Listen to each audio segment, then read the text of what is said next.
जय हिंद दोस्तों। स्वागत आप सभी का हमारे अपने YouTube चैनल में।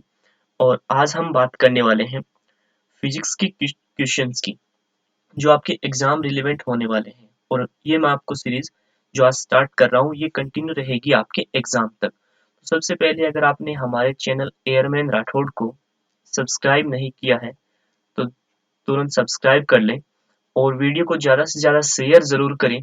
जिससे क्या होगा, जितना ज़्यादा रिस्पॉन्स अच्छा होगा उतनी आपको वीडियोस मिलते रहेंगे। अगर रिस्पॉन्स अच्छा नहीं हुआ तो ये सीरीज मुझे बंद भी करनी पड़ सकती है। तो आज जो हम स्टार्ट करने वाले हैं उसमें मैं आपको 25 क्वेश्चंस करवाने वाला हूँ फिजिक्स की। ठीक है।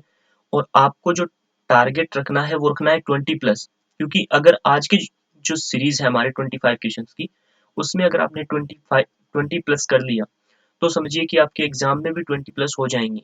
क्योंकि ये ऑलमोस्ट एग्जाम के रिलेवेंट ही है। इसमें कुछ 2-3 क्वेश्चन मान लीजिए वो थोड़े से टफ होंगे, बाकी एकदम इजी है, एग्जाम के लेवल के हैं। ठीक है। तो हम इसको स्टार्ट करेंगे और इसके जो वीडियो के डिस्क्रिप्शन में आपको टेलीग्राम का लिंक मिल जाएगा। तो आप टेलीग्राम में ऐड हो सकते हो, वहाँ पे डायरेक्ट वीडियोस के लिंक या पीडीएफ वगैरह मिल जाएंगी। और इन क्वेश्चंस के आपको नोट्स नहीं बनाने हैं। जो 25 क्वेश्चन है इनके नोट्स नहीं बनाने हैं और उनकी पीडीएफ भी आपको टेलीग्राम ग्रुप में नहीं मिलेगी। ठीक है। उसका रीजन ये है कि हम पीडीएफ बनाएं और उसका फायदा कोई और उठा ले, इसलिए मैं जो पीडीएफ है वो टेलीग्राम ग्रुप में नहीं दूंगा। बस आपको देखना है और तुरंत से सोल्व करना है। जैसे ही मैं क्वेश्चन करवाऊं तो आपको वीडियो को पॉज करना है और उसको सोल्व करना है और उसके बाद हमारा जो आंसर है वो देखना है। तो सबसे पहले हम स्टार्ट करते हैं हमारा पहला क्वेश्चन, जो कि है एक सरल लोलक का आवर्तकाल 2 सेकंड है। यदि इसकी लंबाई बढ़ाकर 4 गुना कर दी जाए तो उसका आवर्तकाल हो जाएगा। तो ये आपको क्वेश्चन करना है। तो सबसे पहले हमें पता है कि सरल लोलक का जो आवर्तकाल t होता है वो क्या होता है, वो हमारे पास होता है 2 पाई एंड रूट के अंदर होता है l अपॉन जी। ठीक है। तो हमें बोला गया है कि सरल लोलक की लंबाई हमने बढ़ाई है। ये जो लंबाई है वो कितनी कर दी है, 4 गुना। तो हमारे पास जो टी डैश है वो क्या हो जाएगा, वो हो जाएगा 2 पाई एंड रूट के अंदर 4l और ये आ जाएगा z। ठीक है। तो यहां से देखो ये हो जाएगा 2 पाई एंड रूट 4 को मैं बाहर लूंगा तो 2 बाहर आ जाएगा। ठीक है। और उस 2 को मैं यहाँ पे लिख रहा हूँ और इसकी वैल्यू हमें गिवन है। ये जो स्टार्टिंग वाला t था इसकी वैल्यू हमें कितनी गिवन है, 2 सेकंड गिवन है। तो यहाँ पे हमारे पास 2 और इंटू ये 2 आ जाएगा तो कितना हो गया, इसका जो राइट आंसर है वो आ जाएगा 4 सेकंड। तो इसमें आपका कौन सा आंसर करेक्ट हो जाएगा, डी ऑप्शन करेक्ट हो जाएगा। ये हमारा पहला क्वेश्चन है। नेक्स्ट क्वेश्चन की अगर हम बात करें, ये फॉर्मूला आपको इसमें ध्यान रखना है आवर्तकाल का। ठीक है। ये हो जाएगा आवर्तकाल का और इसमें फ्रीक्वेंसी भी पूछी जा सकती है, कई बार आवर्ती भी। तो आपको पता है जो आवर्ती होती है इसको एन भी लिखते हैं, एफ भी लिखते हैं, वो आवर्तकाल की उल्टी होती है। तो अगर हम आवर्ती निकालें तो वो हो जाएगा हमारे पास यहाँ से उल्टा, जो कि हो जाएगा 1/2 पाई और ये जो जी है वो ऊपर चला जाएगा एंड एल आ जाएगा नीचे। तो आवर्ती भी आपसे पूछी जा सकती है।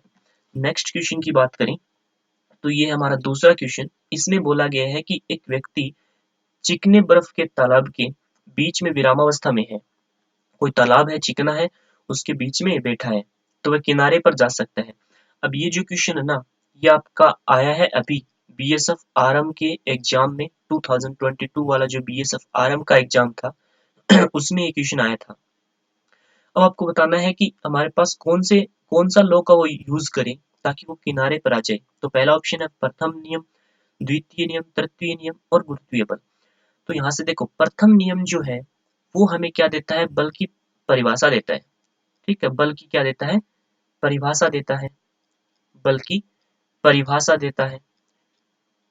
एंड जो सेकंड लॉ है वो क्या देता है, ये हमें परिमाण देता है, परिमाण देता है बल का। ठीक है। तो अब यहाँ से जो व्यक्ति बैठा है उसको क्या मैं ये लॉ बता दूं तो वो बाहर आ जाएगा, क्या उसको बल की परिभाषा की जरूरत है, नहीं जरूरत है। क्योंकि हम अगर हमने उसको बल की परिभाषा बता भी दी तो क्या वो बाहर आएगा, आ जाएगा, नहीं आएगा। अगर हमने परिमाण बता दिया तो क्या वो बाहर आएगा, नहीं आएगा। यानी कि ये भी हमारे कोई काम का नहीं है, ये भी काम का नहीं है। तो फिर कौन सा काम का है, जो न्यूटन का तृतीय नियम है ना, क्रिया प्रतिक्रिया का नियम, वो हमारे काम का है। ठीक है। क्रिया प्रतिक्रिया का नियम कि वो जो पौंड है, जो तालाब है, उस पे जब वो क्रिया करेगा, ठीक है, पैरों से, तो उसके फलस्वरूप क्या होगी, प्रतिक्रिया होगी, वो बाहर आ जाएगा। और गुरुत्वीय बल वाला ये तो कोई इसका यहाँ से कनेक्शन ही नहीं है, तो इसका जो करेक्ट आंसर होगा वो हो जाएगा थर्ड लॉ। नेक्स्ट क्वेश्चन की बात करें तो ये है हमारे पास थर्ड नंबर। ये भी थोड़ा सा अच्छा क्वेश्चन है।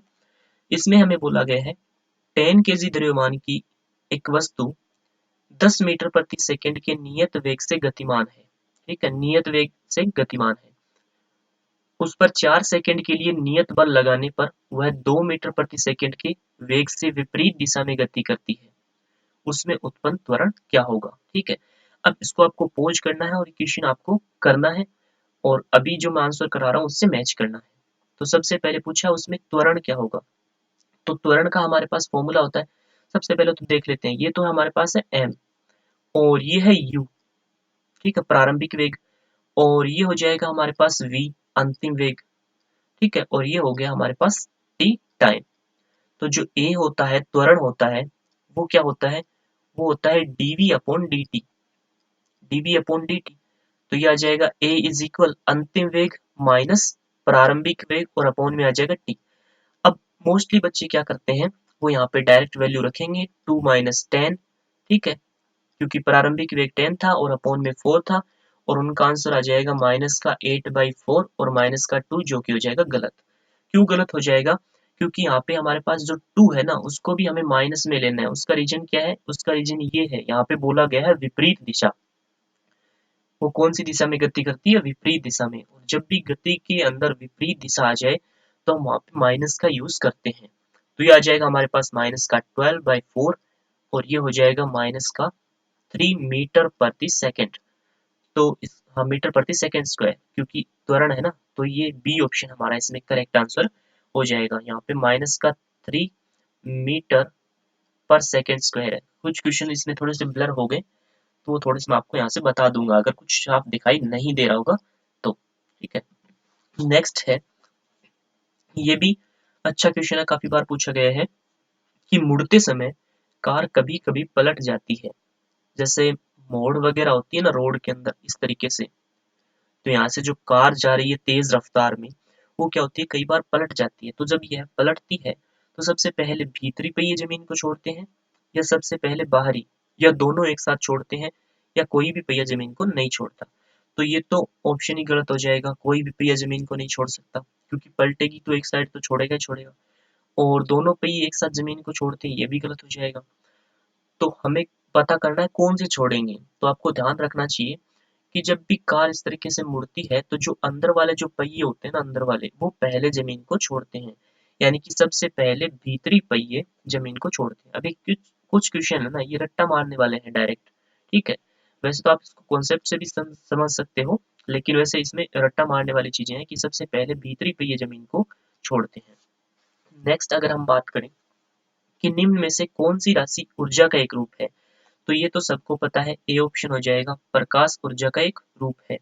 जब भी हम प्रकाश का चैप्टर पढ़ते हैं, चाहे वो 12th में पढ़े हों, चाहे 9th-10th में पढ़े हों, वहाँ पे सबसे पहले यही लाइन लिखी हुई आती है कि प्रकाश ऊर्जा का एक रूप है। तो इसमें आपका ए ऑप्शन करेक्ट हो जाएगा। और अब जब आप वीडियो पे यहाँ तक आ ही गए हो और वीडियो को देख रहे हो, अगर अच्छा लगा हो तो लाइक जरूर करना।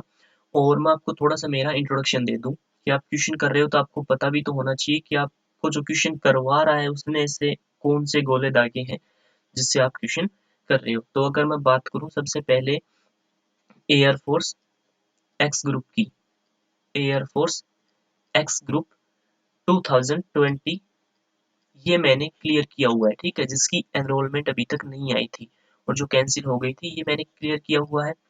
एंड दूसरा जो अग्निवीर वाला था, अग्निवीर वाला पहला जो बैच था, अभी उसमें मैंने x and y both clear किया हुआ है, बट इसमें मैंने फिजिकल की इतनी ज़्यादा प्रिपरेशन नहीं करी थी, इसलिए फेज 2 में मैं डिस्क्वालीफाई हो गया।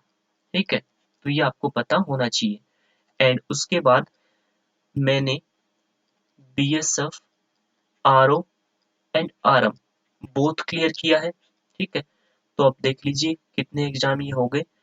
तो यानी कि एक्सपीरियंस के हिसाब से मैं क्वेश्चंस करवा रहा हूँ, ऐसे नहीं कि जो मन में आए वो क्वेश्चन चल रहे हैं। नेक्स्ट अगर हम बात करें कि निम्नलिखित में से कौन सा ऊर्जा का मात्रक नहीं है, तो हमें बताना है इन चार ऑप्शन में से ऊर्जा का मात्रक कौन सा नहीं है। तो सबसे पहले ये देखते हैं वाट सेकेंड। हमें पता है कि जो पावर होता है वो होता है W upon T, W upon T, ठीक है, वर्क अपॉन में टाइम या ऊर्जा अपॉन में टाइम, आप कुछ भी बोल सकते हो। तो यहाँ से जब मैं ये एनर्जी निकालूं या ऊर्जा निकालूं तो ये मेरे पास क्या आ जाएगा, P मल्टीप्लाई में T हो जाएगा, P मल्टीप्लाई में T, ठीक है। तो यहाँ पे P का जो मात्रक है वो क्या होता है, वो तो होता है वाट, और जो समय का होता है वो होता है सेकंड। तो पहला ऑप्शन तो होगा, यानी कि ये तो ऊर्जा का मात्रक है। दूसरा अगर हम देखें तो हमें पता है कि जो वर्क डन होता है वो होता है फोर्स इनटू में डिस्प्लेसमेंट, ठीक है। यानी कि वर्क जो है वो बराबर होता है बल, और ये डॉट प्रोडक्ट होता है किसके साथ, दूरी के साथ। तो बल का तो हो जाएगा न्यूटन, एंड एस का यानी कि दूरी का हो जाएगा मीटर, तो ये भी होगा। और जूल तो सबको ही पता है ये होता ही है, तो कौन सा नहीं होता है, तो बी हमारे पास नहीं होता है, केजी मीटर प्रति सेकंड इसका जो जूल का मात्रक है या ऊर्जा का मात्रक है वो नहीं होता है, तो बी ऑप्शन हमारा करेक्ट हो जाएगा। अब अगर हम बात करें इस क्वेश्चन की, तो ये क्वेश्चन भी काफी इंपॉर्टेंट है। 37 से 60 डिग्री पर झुके हुए नत समतल पर एक गुटका रखा हुआ है। यदि गुटके तथा सतह के मध्य घर्षण गुणांक 0.25 तथा g इज इक्वल 10 मीटर प्रति सेकंड स्क्वायर हो तो गुटके का तल के अंदिश त्वरण होगा। तो सबसे पहले तो इसका मैं डायरेक्ट फॉर्मूला बता देता हूँ आपको, जो आप यूज में ले सकते हो, कि जो a इज इक्वल है वो आ जाएगा हमारे पास g, और यहाँ पे आ जाएगा साइन थीटा माइनस का म्यू कोस थीटा, माइनस का म्यू कोस थीटा। अब ये आपको क्यों यूज करना है डायरेक्ट, ठीक है, डायरेक्ट इसलिए यूज करना है क्योंकि अगर हम इसके कॉन्सेप्ट पे जाते हैं तो वो काफी ज्यादा टाइम ले लेगा, 5-6 मिनट ले लेगा। चलो फिर भी मैं देखता हूँ, कोशिश करता हूँ अगर समझ आ पाया तो इस तरीके से हमें एक नत समतल दिया हुआ है, ठीक है, जो कि है 60 डिग्री। बाकी तो आपको जो कॉन्सेप्ट है वो क्लियर करे हुए होने चाहिए, क्योंकि आपको पता है कि आपका जो एग्जाम है वो जनवरी के सेकेंड या थर्ड वीक में होना है। तो आपको उस हिसाब से तो आपका कोर्स कंप्लीट हो गया होगा, और आपको अभी क्या करने हैं, ओनली क्वेश्चन ही लगाने हैं। और ये जो हमारा नत समतल है, ये जो एंगल बना रहा है वो बना रहा है यहाँ पे 60 डिग्री का। कितना एंगल बना रहा है, 60 डिग्री का यहाँ पे एंगल बना रहा है। और उस पे यहाँ पे ये ब्लॉक रखा हुआ है, कोई भी गुटका या ब्लॉक यहाँ पे रखा हुआ है। तो इसका जो mg है वो किधर लगेगा, नीचे की ओर लगेगा, ठीक है। और यहाँ पे हमारे पास क्या लगेगा, प्रतिक्रिया बल लगता है जो एकदम पैरेलल होता है, यहाँ पे ये हो जाएगा प्रतिक्रिया बल। और इसी की अपोजिट डायरेक्शन में यहाँ पे क्या लग जाएगा हमारे पास, mg cos theta, mg cos theta, ठीक है। ये ऐसे ही नहीं लगा है, यहाँ से हमने घटक में डिवाइड किया, यहाँ पे देखो थीटा था ना, ये 60 डिग्री था, तो हमने जो इसका यहाँ वाला घटक लिया है वो तो कोस में आता है, और जिसका जो लंबवत जो घटक लेते हैं वो आता है साइन में, तो आ जाएगा mg sin थीटा, ठीक है। ये हो जाएगा हमारे पास mg sin थीटा, और ये जो थीटा है वो कितने हैं, 60 डिग्री है, यहाँ पे ये भी कितना है, 60 डिग्री है। और इस साइड जो लगेगा घर्षण जो बल लगेगा वो हो जाएगा हमारा एफ आर, जिसको हम फ्रिक्शन फोर्स बोलते हैं। और ये किसके बराबर हो जाएगा, ये आ जाएगा म्यू कैपिटल आर के, म्यू कैपिटल आर, ये भी आपको पता होना चाहिए कि जो फ्रिक्शन फोर्स होता है वो म्यू आर के इक्वल होता है। तो यहाँ से देखो इक्वेशन को यदि हम सॉल्व करें तो जो ब्लॉक है वो नीचे की ओर आएगा, ठीक है। अब देखो तल के अंदिश यहाँ पे नीचे की ओर वो गति कर रहा है, यानी कि इस साइड वाला फोर्स क्या होगा, ज्यादा होगा। तो हमारा जो फोर्स है वो किसके इक्वल हो जाएगा, यानी कि ये वैल्यू बड़ी होगी और ये वैल्यू छोटी होगी। तो बड़ी वाली में से ये वैल्यू हमें घटानी है, तो आ जाएगा हमारे पास mg sin थीटा माइनस यहाँ से हो जाएगा म्यू आर, ठीक है। अभी F इज इक्वल क्या होता है, ma, F इज इक्वल क्या होता है, ma, और ये आ जाएगा mg sin theta, mg sin theta minus mu r की वैल्यू क्या है, r देखो r की जो वैल्यू होती है वो होती है ये वाली सामने वाली एकदम इक्वल, mg cos थीटा, तो आ जाएगा mg cos थीटा। अब यहाँ से m कॉमन आके m कैंसिल आउट हो जाएगा, और a इज इक्वल हो जाएगा, यहाँ से g कॉमन आ रहा है तो अंदर बच जाएगा sine theta minus mu cos theta. अब ये सॉल्व आपको करना है, ठीक है, इतना काम आप कर सकते हो। यहाँ पे थीटा की जगह ओनली 60 रखना है, ये दिया हुआ रहा देखो, ठीक है, 60 डिग्री रखना है थीटा की जगह बोथ साइड। म्यू की जगह ये घर्षण गुणांक रहा 0.25 रखना है, और जी की जगह आपको 10 ले लेना है। ठीक है, जी डायरेक्ट यहाँ पे हमें बोला हुआ है कि आप 10 ले सकते हो। वैसे तो 9.8 होता है, लेकिन मोस्टली हम कैलकुलेशन वाले पार्ट में 10 ही लेते हैं। इसका आंसर आपको कमेंट सेक्शन में देना है। ठीक है, एक क्वेश्चन छोड़ रहा हूँ, बाकी सारे मैं कर दूंगा। नेक्स्ट अगर हम बात करें तो ये हमें बोला गया है दो ग्रहों की त्रिज्याओं का अनुपात 2:3 है तथा घनत्वों का अनुपात 3:2 है, तब दोनों ग्रहों की सतह पर उनकी गुरुत्वीय त्वरणों का अनुपात g1/g2 होगा। ये हमें पूछा गया है। तो ये हमें क्या दिया हुआ है, दो ग्रहों की त्रिज्याओं का अनुपात है, तो हम इसको बोल सकते हैं r1/r2। r1 r2 हमें दिया हुआ है और ये हमें घनत्व दिया हुआ है, तो ये हमारा ρ1 रेशियो ρ2। ठीक है, ये हमें बोला गया है। अब अगर हम बात करें गुरुत्वीय त्वरण g के फॉर्मूले की, तो वो होता है हमारे पास gm अपॉन में r स्क्वायर, gm अपॉन में r स्क्वायर। ठीक है, ये फॉर्मूला होता है। लेकिन अगर हम ये फॉर्मूला यूज करें, अब देखो जब आप क्वेश्चन करोगे ना ज्यादा से ज्यादा, तो आपको पता चलने लग जाएगा कौन सा फॉर्मूला हमें यूज करना है। अब यहाँ पे देखो इसके अंदर m आ रहा है। ठीक है, m आ रहा है यानी कि घनत्व का तो कहीं इसमें कुछ हुआ ही नहीं, जिक्र ही नहीं हुआ, तो ये फॉर्मूला हम यूज नहीं ले सकते।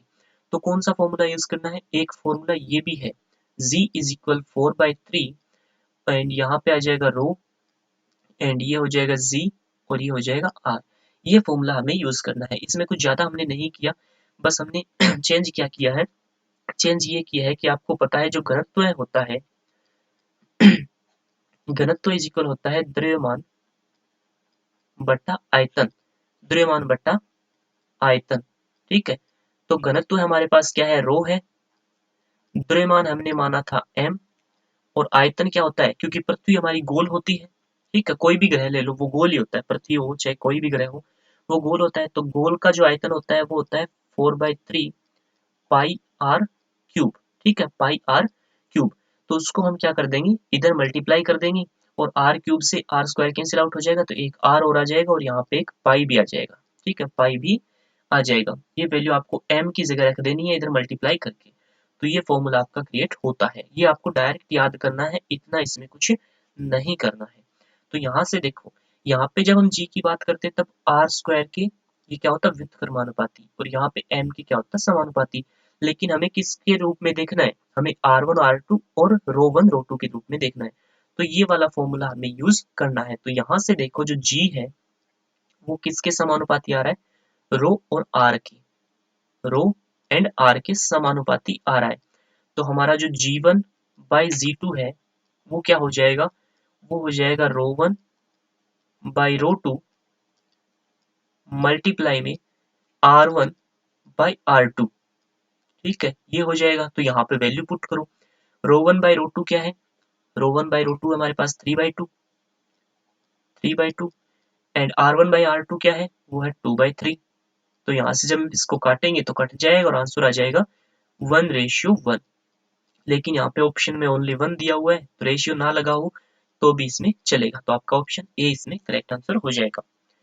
नेक्स्ट बात करें तो ये है हमारे पास एक क्षैतिज व घर्षण रहित मेज पर रखे एक ठोस गुटके से एक गोली टकराती है एवं इसमें धंस जाती है, इसमें संरक्षित रहता है।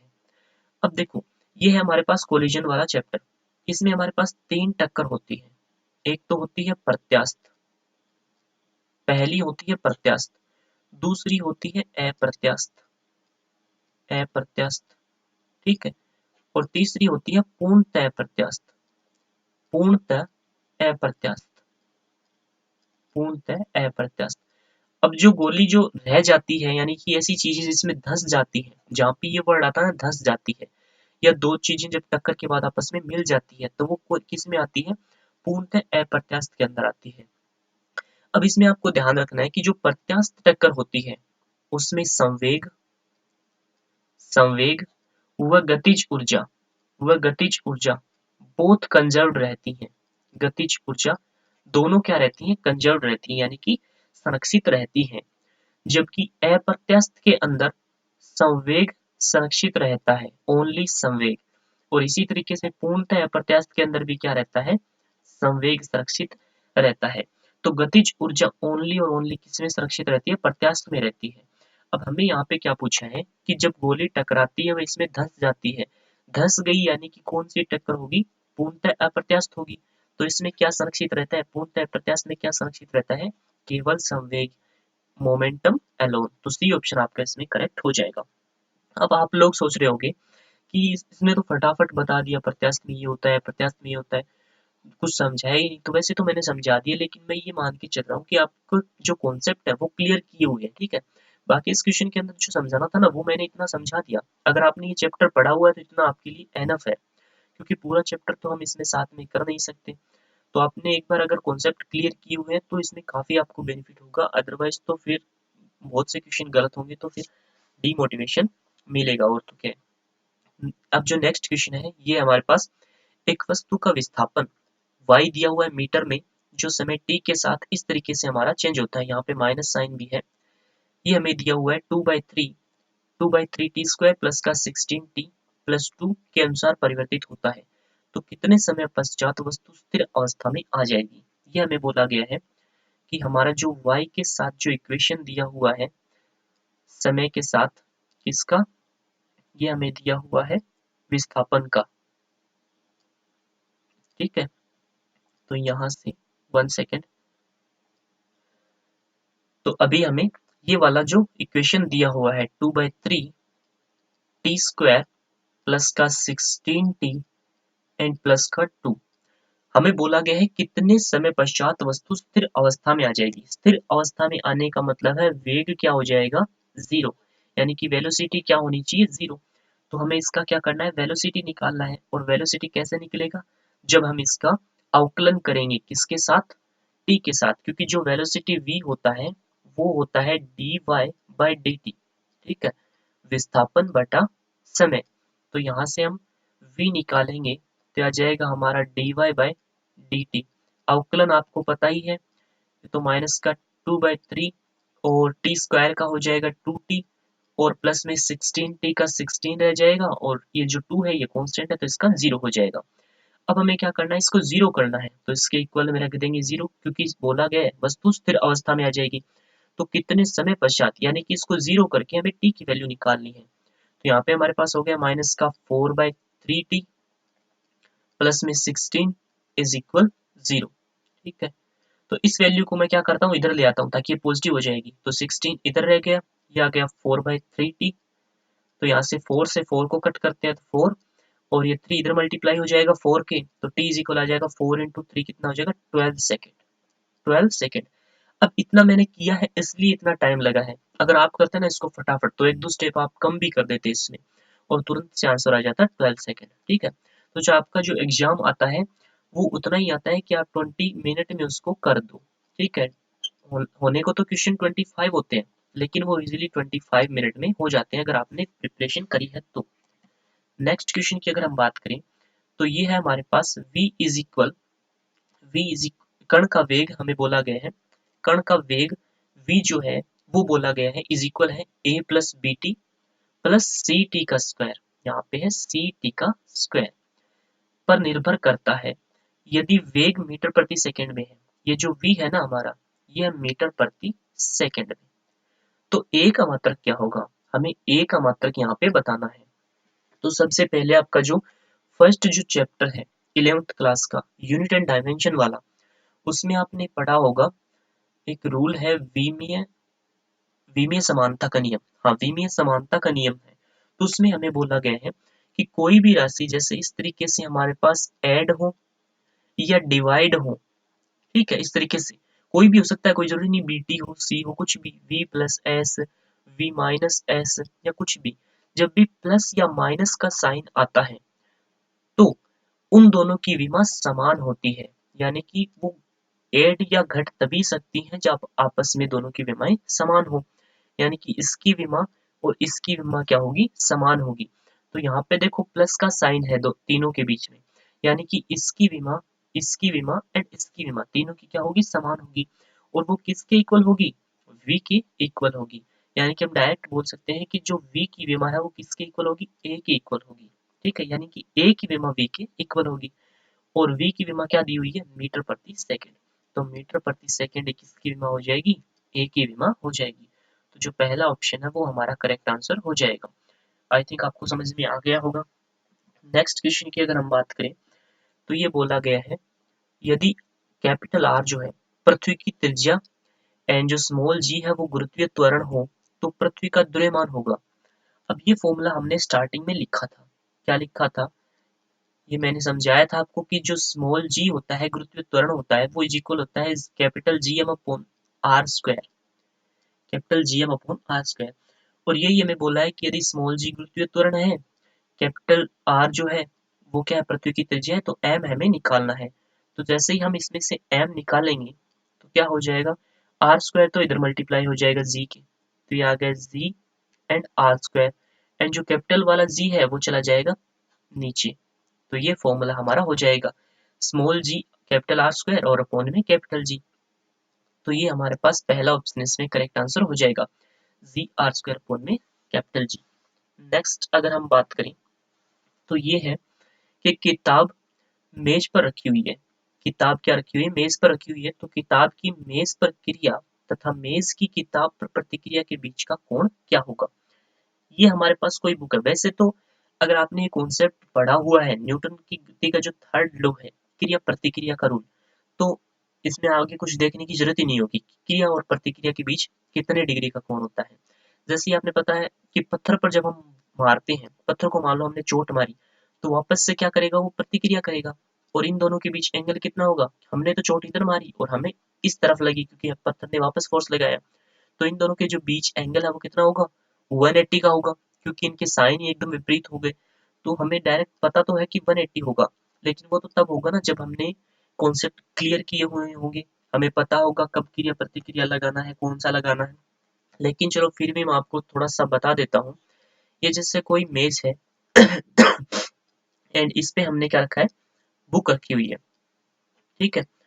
1 सेकेंड सॉरी, हमने इस पे बुक रखी हुई है। अब बुक पे जो है वो क्रिया लग रही है नीचे की ओर, वो कितनी लगेगी? mg। क्यों लगेगी? क्योंकि m इसका द्रव्यमान है और mg नीचे की ओर लगेगी। तो बुक की जो क्रिया है वो तो नीचे की ओर लगेगी, लेकिन बुक पर मेज भी तो लगा रही है, तभी तो वो स्थिर रखी हुई है। तो वो ऊपर की ओर हमारी क्या लग जाएगी? r लग जाएगी। और इन दोनों के बीच जो एंगल होता है वो कितना होता है? 180 का होता है। तो हमारा जो डी ऑप्शन है वो इसमें करेक्ट आंसर हो जाएगा। नेक्स्ट, एक स्थिर बम धमाके के साथ दो बराबर भागों में बंट जाता है। बम है वो टूट जाता है दो बराबर भागों में, तो यह दोनों टुकड़े अब आपको बताना है स्थिर रहेंगे या विभिन्न वेगों से विभिन्न दिशाओं में चलेंगे, या विपरीत दिशा में चलेंगे, या समान दिशा में चलेंगे।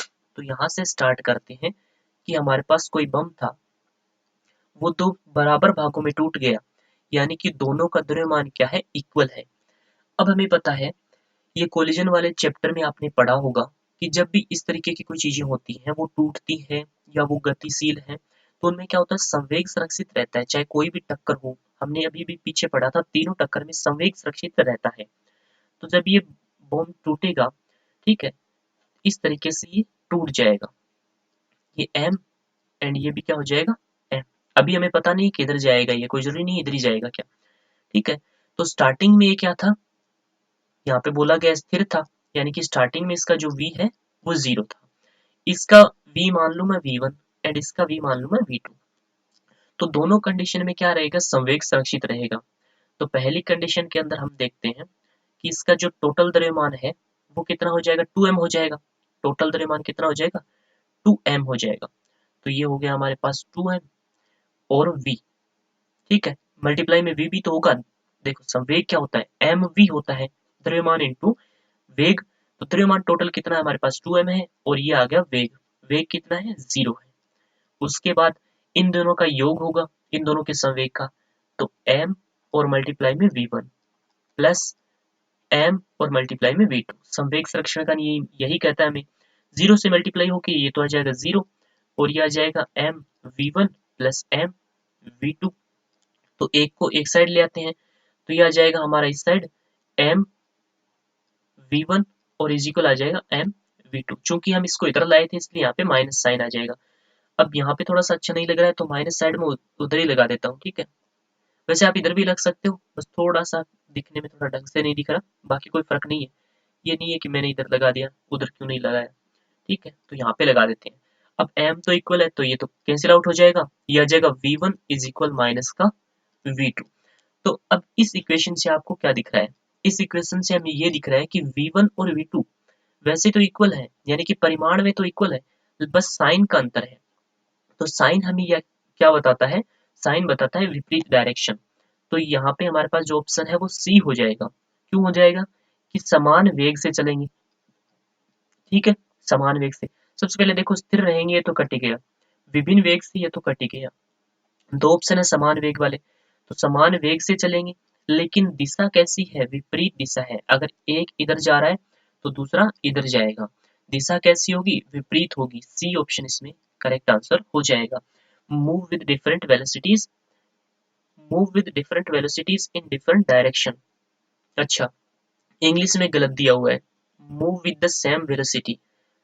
अच्छा अच्छा, हाँ सही है सही है, डी ऑप्शन इसमें हट गया, चलो डी ऑप्शन आया नहीं, सी होगा move with the same velocity in opposite direction. तो आपका सी ऑप्शन इसमें करेक्ट हो जाएगा। और कुछ देख लेना, कई बार क्या होता है हिंदी में कुछ अलग हो जाता है और इंग्लिश में थोड़ा सा डिफरेंट।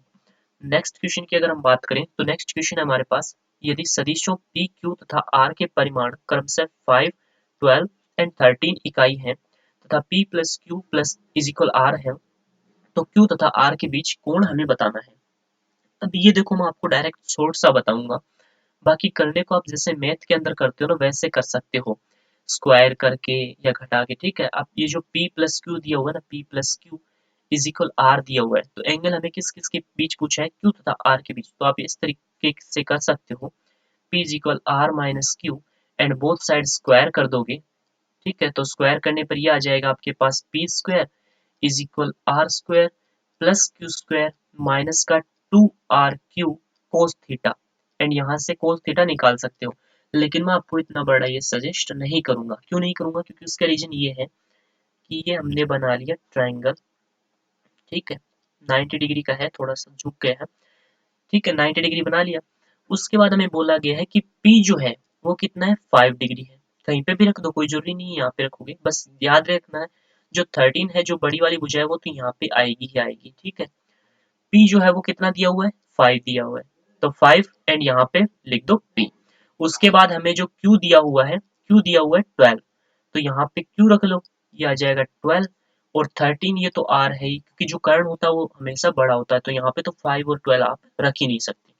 अभी हमें एंगल कौन सा पूछा है, एंगल पूछा है Q तथा R के बीच, यानी कि ये वाला एंगल हमें पूछा है, क्योंकि Q तथा R यहाँ पे आ रहे हैं, इसको मान लो थीटा। अब सारे ऑप्शन देखो कोस में आए हुए हैं, कोस में ही आए हुए हैं, यानी कि हमें भी यहाँ पे क्या लेना होगा, कोस लेना होगा। तो कोस थीटा क्या होता है, कोस थीटा होता है आधार बटा कर्ण। तो आधार तो ये होता है जहाँ पे थीटा बन रहा हुआ है, वही आधार होता है, ठीक है। अब आप ये मत बोलना कि आधार तो ये है ऐसे लेटा हुआ है, नहीं नहीं, थीटा जहाँ पे बन रहा हुआ होता है वही आधार होता है। तो आधार हो गया हमारे पास 12 एंड जो कर्ण है वो कितना हो गया, 13। तो यहाँ से थीटा क्या आ जाएगा हमारे पास, थीटा इज इक्वल आ जाएगा कोस इनवर्स, कोस इनवर्स 12/13, 12/13, ये सी। अब कुछ बच्चों के दिमाग में ये क्वेश्चन भी आएगा कि आपने समकोण कैसे बना लिया, इसमें तो कहीं बोला हुआ भी नहीं था कि समकोण है, यानी कि 90 डिग्री का एंगल है। वो इसलिए बना लिया क्योंकि ये देखो ट्रिपलेट दिए हुए हैं, जब भी इस तरीके से आ जाए ना, a का स्क्वायर प्लस b का square is equal c square आपका बन रहा हो, तो वहां पे समकोण ही होता है, ट्रिपलेट ये बन रहे हैं। अगर आप 5 का स्क्वायर प्लस 12 का स्क्वायर करके ऐड करते हो तो वो 13 का स्क्वायर आ जाएगा, ठीक है, इसलिए ये थोड़ा इसमें शॉर्ट मैंने बता दिया। नेक्स्ट अगर हम बात करें तो नेक्स्ट हमें बोला गया है, यदि x is equal 80 plus b t square, जहाँ x क्या है, वस्तु के द्वारा किलोमीटर में तय की गई दूरी है, ये जो x है वो किलोमीटर में तय की गई दूरी, यानी कि इसका मतलब क्या हो जाएगा, किलोमीटर, तथा t सेकंड में समय है, ये जो t दिए हुए हैं वो क्या है, समय है, यानी कि सेकंड है। तो b का मात्रक क्या होगा, इस b का हमें क्या बताना है, मात्रक बताना है। अभी अभी मैंने बताया था कि जब भी प्लस हो या माइनस हो तो वहां पे मात्रक सेम होता है, यानी कि 80 का मात्रक और बी टी स्क्वायर दोनों का मात्रक समान होगा, और वो किसके इक्वल होगा, वो होगा किलोमीटर के, यानी कि किलोमीटर इज इक्वल क्या होगा, b t square, b t square. तो टी स्क्वायर की जगह मैं डायरेक्ट क्या लिख दूं, सेकेंड स्क्वायर चलेगा। अब यहाँ पे सेकेंड स्क्वायर मल्टीप्लाई में है, या ऐसे लिख दो मल्टीप्लाई में है, ठीक है। तो इधर आके वो क्या हो जाएंगे, बटा में हो जाएंगी। तो ये आ जाएगा किलोमीटर बटा सेकेंड स्क्वायर और इज इक्वल आ जाएगा बी। तो यहाँ पे बी का जो मात्रक है वो यहाँ पे है, देखो ये किलोमीटर बटा सेकेंड स्क्वायर। तो सी ऑप्शन आपका इसमें करेक्ट आंसर हो जाएगा। नेक्स्ट क्वेश्चन की बात करें तो नेक्स्ट हमें बोला गया है, यदि दो सदिश ए व बी के मध्य कोण थीटा हो तो a dot b cross a vector का मान क्या होगा। अब इसको कुछ बच्चे जिन्होंने नहीं पढ़ा होगा या इतना ज्यादा दिमाग इसमें नहीं लगाया होगा, नहीं खर्च किया होगा, तो वो बच्चे इसमें उलझ के रह जाते हैं और हो सकता है एग्जाम के अंदर वो ना ही कर पाए, ठीक है। या अगर करेंगे तो ये वाला सी वाला लगा के आ जाएंगे, लेकिन सी वाला इसका आंसर नहीं होगा। इसका आंसर जो होगा वो मैं आपको अभी बता रहा हूँ। देखो, जब भी इस तरीके से वेक्टर हो आपके पास, ये ए वेक्टर है एंड ये बी वेक्टर है, ठीक है। तो जब आप इनका क्रॉस प्रोडक्ट लेते हो, भले ही चाहे ए क्रॉस बी लो या बी क्रॉस ए लो, तो वो एकदम परपेंडिकुलर ऊपर की ओर या नीचे की ओर आता है, ठीक है। परपेंडिकुलर या तो ऊपर की ओर रहता है या नीचे की ओर रहता है, यानी कि इन दोनों ही वेक्टर से वो कितने डिग्री का कोण बनाता है, 90 डिग्री का कोण बनाता है। वो ऊपर भी आ सकता है, नीचे भी आ सकता है। तो ये मैंने मान लिया बी क्रॉस ए वेक्टर, ठीक है। अब ये कोई जरूरी नहीं, ये कोई मत बोलना कि नीचे वाला क्यों माना, ऊपर वाला क्यों नहीं माना, ऊपर वाला मान लो, क्या दिक्कत है, ठीक है। यहाँ पे कर दो, चलो आप बोल रहे हो तो ये आ जाएगा बी क्रॉस ए वेक्टर, ठीक है। ये दोनों हमारे पास वेक्टर थे, इसका जब हमने क्रॉस प्रोडक्ट लिया तो वो ऊपर पैरेलल एकदम 90 डिग्री पे आएगा, दोनों से यहाँ पे वो क्या बनाएगा, 90 डिग्री। ए से भी 90 डिग्री बनाएगा और बी से भी 90 डिग्री बनाएगा। तो यहाँ से देखो, ये जो वेक्टर है मेरे पास ए, इसका हो रहा है डॉट प्रोडक्ट। डॉट प्रोडक्ट में क्या आता है, कोस थीटा आता है, ठीक है, कोस थीटा। और ये जो बी क्रॉस ए वेक्टर जो है, ये रहा बी क्रॉस ए वेक्टर, वो ए के साथ कितना एंगल बना रहा है, 90 डिग्री। और कोस 90 का मान क्या होता है, वो होता है 0। तो यहाँ पे हमारा जो आंसर है वो क्या आ जाएगा, 0 आ जाएगा।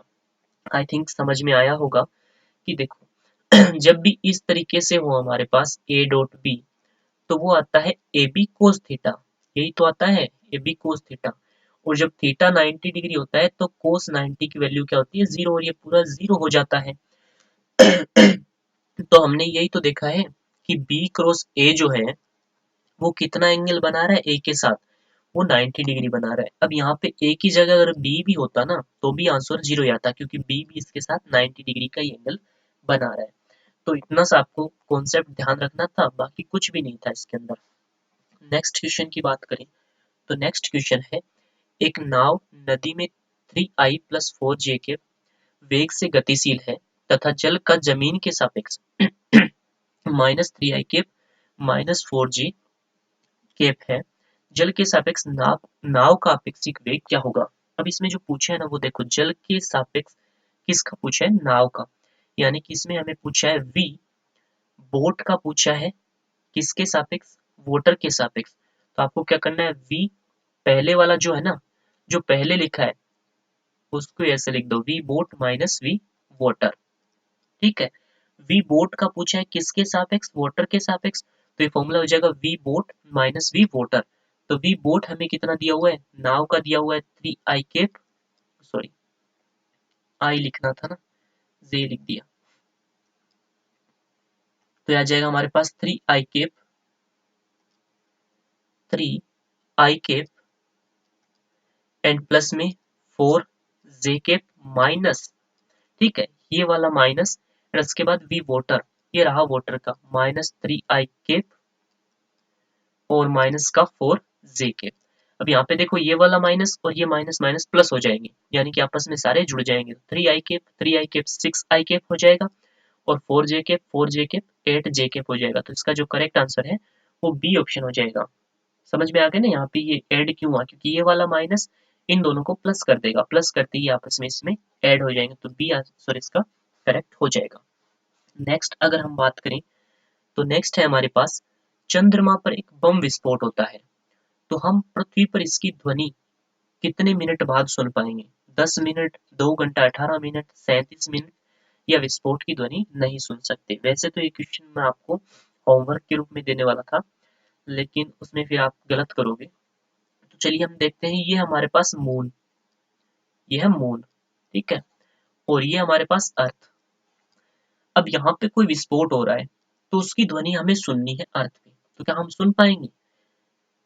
नहीं सुन पाएंगे। क्यों नहीं सुन पाएंगे? क्योंकि जो पूरा यहाँ से यहाँ तक का डिस्टेंस है उसमें पूरे में मीडियम नहीं है। पृथ्वी की यहाँ तक तो मान लो जो वायुमंडल है वो हो जाएगा, लेकिन पूरे में मीडियम नहीं है, बीच में क्या आता है, निर्वात आता है। और आपको पता है निर्वात में से प्रकाश जा सकता है लेकिन ध्वनि नहीं जा सकती। यानी कि हमारे पास जो वॉल्यूम है या जो ध्वनि है वो आएगी तो हो सकता है यहाँ तक आ जाए, ठीक है, यहाँ तक जहाँ तक कुछ भी हो, वायुमंडल वगैरह कुछ भी हो अगर मून का, तो हो सकता है वहां तक आ जाए।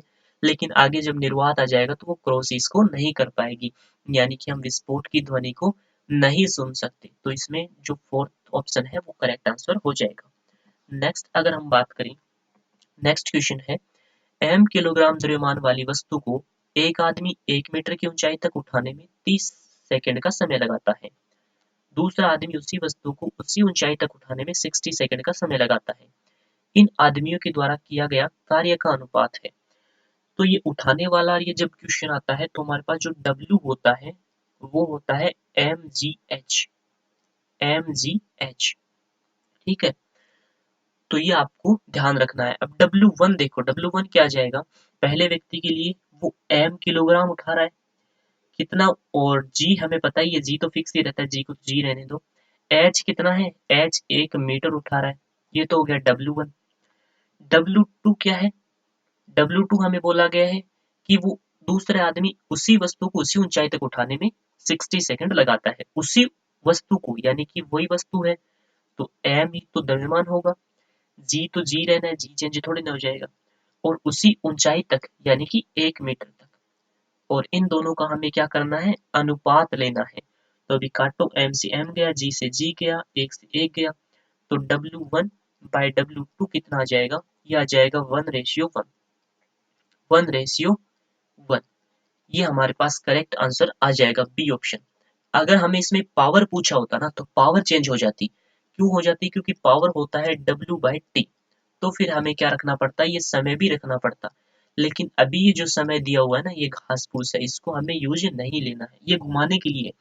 और घूमते भी है बच्चे, ठीक है, जिन्होंने नहीं पढ़ा होता है, जिनका कॉन्सेप्ट क्लियर नहीं होता है, वो घूमते हैं, वो यहाँ से 30 देखेंगे, 60 देखेंगे और ये वाले दोनों ऑप्शन लगा के आएंगे, ठीक है, लेकिन हमें ये यूज नहीं करना है।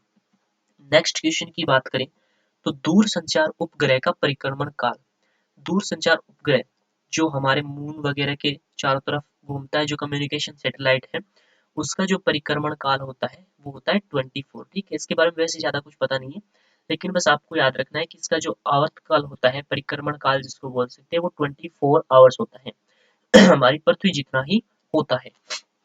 नेक्स्ट, और ये रट्टा मारने वाला डायरेक्ट क्वेश्चन है क्योंकि इसमें कोई कॉन्सेप्ट वगैरह कुछ नहीं, आपको डायरेक्ट रट्टा मारना है। नेक्स्ट क्वेश्चन की बात करें कि एक परमाणु में इलेक्ट्रॉन को नाभिक के चारों ओर घूमने के लिए आवश्यक अभिकेंद्रीय बल जो है वो नाभिक के द्वारा इलेक्ट्रॉन पर आरोपित किस बल से प्राप्त होता है। आपको पता है कि ये हमारा जैसे नाभिक है, प्रोटॉन प्लस न्यूट्रॉन इसमें होते हैं, और बाहर ये जो कक्षा है इसमें कौन घूम रहा होता है, इलेक्ट्रॉन घूम रहा होता है, ठीक है।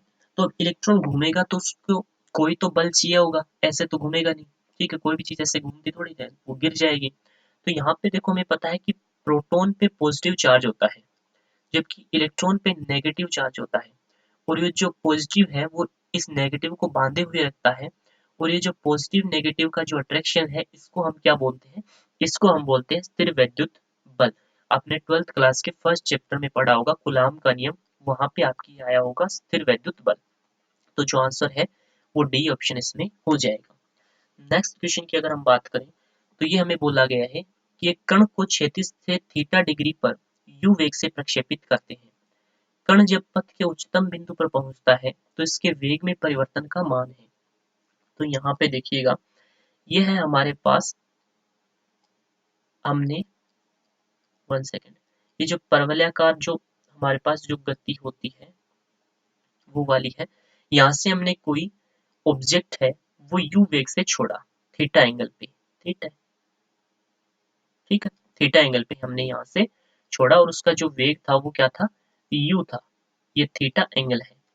अब आपको पता है यहाँ पे दो जो घटक होते हैं हमारे पास, यहाँ से u cos थीटा होता है, u cos theta y direction में, एंड x डायरेक्शन में हमारे पास, सॉरी x डायरेक्शन में u cos थीटा होता है, y डायरेक्शन में हमारे पास होता है u sin theta, u sin theta. अब ये जो u cos थीटा है, ठीक है, u cos थीटा कभी भी चेंज नहीं होता है, u cos थीटा कभी चेंज नहीं होता। यहाँ पे देखोगे तो भी u cos थीटा रहेगा, यहाँ पे भी u cos थीटा रहेगा, यहाँ पे भी u cos थीटा रहेगा, ये कभी चेंज नहीं होता। जबकि u sin थीटा आपका चेंज होता रहता है। अब जब हम एक, देखो यहाँ पे आगे बोला गया है, कण जब पथ के उच्चतम बिंदु पर पहुंचता है, तो उच्चतम बिंदु यहाँ पे है। अब जैसे ही उच्चतम बिंदु पर पहुंचेगा ना, तो u sin थीटा 0 हो जाएगा। यहाँ पे u sin थीटा क्या है, 0 हो जाएगा, u sin थीटा 0, और u cos थीटा तो u cos थीटा ही रहेगा। ठीक है, तो हमें पूछा क्या है, तो वेग में परिवर्तन का मान, तो देखो u cos थीटा तो कहीं भी चेंज नहीं हो रहा, तो इसमें तो परिवर्तन का कोई चांस ही नहीं है, इसको तो छोड़ो, अलग करो। यहाँ पे स्टार्टिंग में क्या था, u sin थीटा, लेकिन यहाँ पे क्या हो गया, 0 हो गया, तो हमारे पास परिवर्तन कितना हुआ, u sin थीटा स्टार्टिंग में और बाद में 0, तो परिवर्तन तो हमारा क्या रहा, u sin थीटा ही तो रहा। तो इसमें जो ऑप्शन सी है वो करेक्ट आंसर आ जाएगा। ठीक है, वेग में परिवर्तन ऐसे ही तो देखा जाता है, स्टार्टिंग में कितना था, बाद में कितना था, घटा दो, वो वेग में परिवर्तन आ जाएगा। तो u cos थीटा का तो कोई इसमें लोचा ही नहीं है, क्योंकि वो तो हर जगह इक्वल है।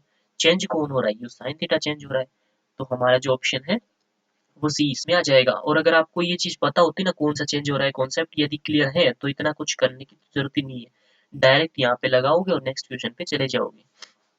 नेक्स्ट क्वेश्चन की अगर हम बात करें, तो ये है हमारे पास, एक वस्तु 30 मीटर प्रति सेकंड वेग से पूर्व की ओर गति कर रही है। ठीक है चलो इसमें बना लो, ये रहा नॉर्थ, और ये रहा ईस्ट, ये रहा वेस्ट, एंड ये रहा साउथ। तो यहाँ से देखो, वेग से पूर्व की ओर गति कर रही है। वैसे तो ये बनाने की जरूरत नहीं थी, क्यों नहीं थी, क्योंकि जब भी हम पेज यूज करते हैं ना, तो पेज में ऊपर की ओर नॉर्थ ही मानते हैं। तो 30 मीटर वो चल रही है हमारी पूर्व की ओर, 30 मीटर पूर्व की ओर, स्ट्रेट तो नहीं बनी लाइन, ठीक है, 30 मीटर प्रति सेकंड की स्पीड से पूर्व की ओर जा रही है। जबकि, चलो इसको मिटाना पड़ेगा, क्योंकि उत्तर हमें बनाना है वो ऊपर की ओर लेना पड़ेगा। एक बार मैं इसको मिटा रहा हूँ, 1 सेकेंड, थोड़ा सा नीचे बनाना था, 1 सेकेंड। तो यहाँ से देखो, वो जा रही है पूर्व की ओर 30 मीटर प्रति सेकंड से, और उसके बाद बोला गया है 10 सेकंड के पश्चात इसका वेग उत्तर की ओर हो जाता है। 10 सेकंड के पश्चात इसका जो वेग है वो उत्तर की ओर हो गया, कितना हो गया, 40 मीटर प्रति सेकंड। हमें बोला गया है वस्तु का औसत त्वरण। तो औसत त्वरण जब हमें बोला जाता है, औसत त्वरण हो या औसत वेलोसिटी हो, तो हम ये वाली डायरेक्शन लेते हैं, डायरेक्ट यहाँ से ये वाली, ठीक है, यानी कि हमें ये वाला वेलोसिटी निकालना है सबसे पहले। तो आपको पता है जब भी 3 4 आता है तो यहाँ पे 5 आता है, लेकिन ये 30 40 है तो ये हो जाएगा 50। वैसे कर्ण का आपको फॉर्मूला भी पता होगा, वो होता है हमारे पास आधार का स्क्वायर प्लस लंब का स्क्वायर। ठीक है, चूंकि ये समकोण त्रिभुज बनेगा तो वैसे भी हम निकाल सकते हैं। तो ये आ गया हमारे पास 50 मीटर प्रति सेकंड। अब हमें पूछा क्या है, औसत त्वरण। तो हमारे पास जो औसत त्वरण है, इसको हम डेल ए बोल सकते हैं, वो हमारे पास क्या हो जाएगा, वो हो जाएगा डेल वी बटा डेल टी। ये हमारा डेल वी आया है, ठीक है, डेल वी कितना है हमारे पास 50, और डेल टी कितना है, वो है 10 सेकेंड। 10 सेकेंड के पश्चात हुई है ना, यानी कि समय का अंतर है 10, तो ये 0 से 0 कट जाएगा और ये आ जाएगा 5 मीटर प्रति सेकेंड स्क्वायर। तो ए ऑप्शन इसमें आपका करेक्ट आंसर हो जाएगा। नेक्स्ट क्वेश्चन की अगर हम बात करें, तो आई थिंक ये आपका लास्ट क्वेश्चन है। हाँ, इस क्वेश्चन में हमें बोला गया है किसी, ये 25वां क्वेश्चन है, 1 सेकेंड,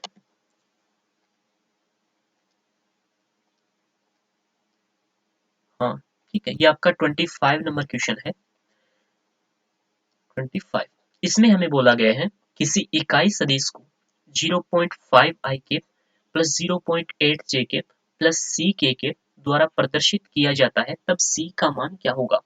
तो इकाई सदिश क्या होता है, सबसे पहले तो ये देखो, यदि मेरे पास कोई ए वेक्टर है, वो यदि दिया हुआ है A1 I कैप, ठीक है, plus A2 J cap, A1 I cap plus A2 J cap. ये थोड़ा I और J को थोड़ा सा मैनेज कर लेना, क्योंकि I और J मेरे एक से ही बनते हैं। एंड प्लस में A3 K कैप, ठीक है। अब यदि ये हमारे पास इकाई सदिश हो, यदि हो, तो क्या संभावना होती है कि इसका जो रूट कर दें यदि हम इन तीनों का स्क्वायर करके A1 का स्क्वायर प्लस A2 का स्क्वायर प्लस A3 का स्क्वायर, तो वो कितना आएगा, 1 आएगा। ये होता है इकाई सदिश, यानी कि इसका रूट के अंदर स्क्वायर करें अलग अलग तीनों का, तो वो 1 के इक्वल आना चाहिए।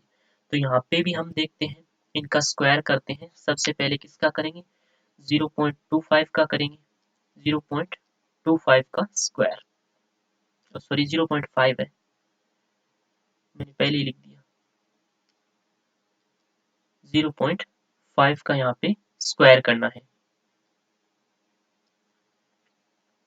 0.5 का स्क्वायर प्लस 0.8 का स्क्वायर एंड प्लस में यहाँ पे हमारे पास आ जाएगा c का स्क्वायर, और वो इक्वल आना चाहिए 1 के, ठीक है। तो ये आपको आगे खुद को ही सॉल्व करना है, ज्यादा इसमें हार्ड नहीं है। बोथ साइड स्क्वायर करेंगे तो इधर हमारे पास रह जाएगा 0.5 का स्क्वायर, बोथ साइड स्क्वायर करते ही ये रूट हट जाएगा, इधर स्क्वायर हो जाएगा, 1 का स्क्वायर कुछ फर्क नहीं पड़ता। 0.8 का स्क्वायर प्लस में c स्क्वायर, और ये आ जाएगा 1। चलो मैं कर ही देता हूँ। 0.5 का स्क्वायर क्या हो जाएगा, 0.25 प्लस में 8 का स्क्वायर हो जाएगा 0.64 एंड प्लस में c स्क्वायर, और इक्वल आ जाएगा 1। अब देखो हमें 1 बनाना है, ये 1 कितना रहा है, इसको ऐड कर लो, 0.25 एंड 0.64 कितना बन रहा है ये, 0.89।